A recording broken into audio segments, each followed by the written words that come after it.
Most parents have a hard enough time raising children like me in the first place. This man did it without any eyesight. His name's Corey Evans.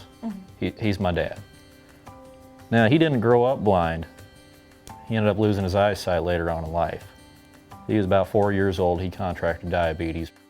When he was 14, he worked a summer on a ranch, and as payment, he ended up getting this 1970 Chevelle as his first car. Now, the first thing he did was blow that little 283 up that was in it. And he begged his dad to give him this big block that he had sitting in a corner. He said no. So instead, they put together, both of them put together a 327 that was out of a 63 Impala that they had sitting around. And he said, you can't have the big block, but you can have that. Put it together, you can put it in your car. So he gave him that motor and put it in the Chevelle, and he spent his teenage years as anybody with any teenager with a 70 Chevelle would spend them, racing anything that moved. When he was about 17, he was looking at getting into he's begging. He was begging his dad to get him into a mini sprint, and his dad just kept saying, I'm not gonna let my son drive one of those little things. We're gonna get you into a big car. So they started putting a car together for him, and it couldn't have been worse timing, because about the time he was 17, early 18, that's when his eyesight started deteriorating.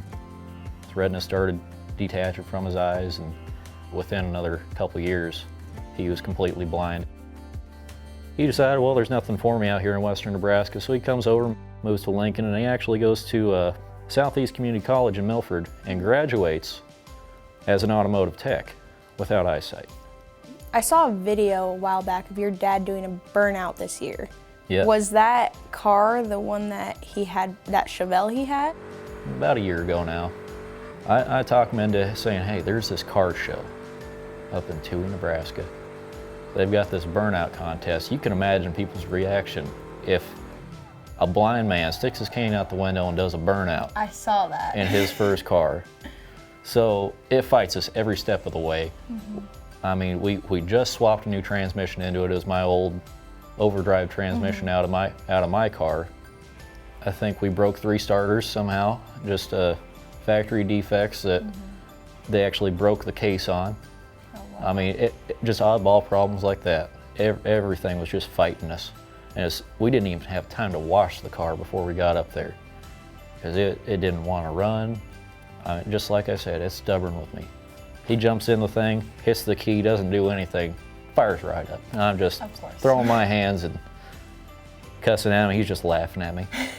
So we take the car up there, make it just in time for registration, just to find out this thing has antifreeze dripping out of the exhaust. He said, whatever, might as well burn it down. So I pull that thing up to the burnout box. We wheel my blind dad around there with his cane. He jumps in the thing, and people are saying, okay, okay. And he puts on the longest, most disappointing burnout I've ever seen, because it will not turn over 3,500 RPM in first gear. It's just that worn out. The next spring, which is this last spring, we pulled that 327 out, and he put together this 406 with the help of one of our good friends. And over the course of the summer, we just did couple things here, couple things there, and we decided, well, these old 25-year-old tires that were on the car have been on there too long. Hey, Dad, you want to go try for that win at that burnout contest? Well, yeah, I thought that's what all this work was for. We end up making it up there. I get out of the car again. He comes walking around, jumps in the car, sticks his cane out the window, and he tells me, he said, I'm gonna have you shift for me, because we just put a horseshoe shifter in it. It's a little slick. It'll go a little bit farther than you want it to sometimes. So about a couple seconds in, doing 5,000 RPM, he said, all right, shift it. So I go for second, and it slides all the way into third. That thing didn't hiccup one bit.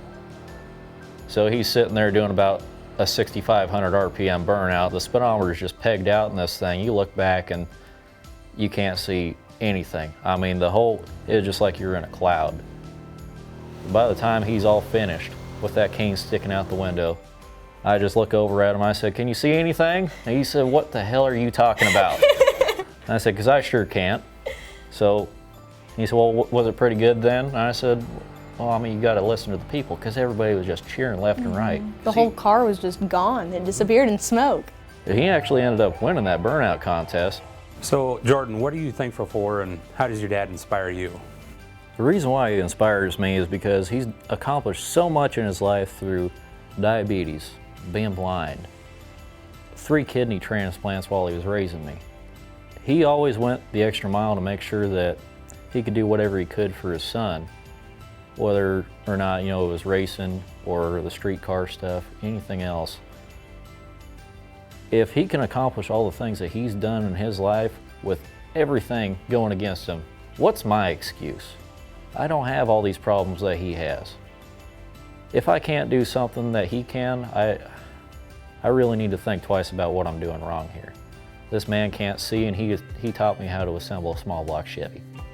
What he really does for me is everything that he's done along the way gives me something to shoot for. Any of these people out there that have some sort of disability can accomplish things that are greater than somebody who's fully able-bodied because they have that strive, they have that determination.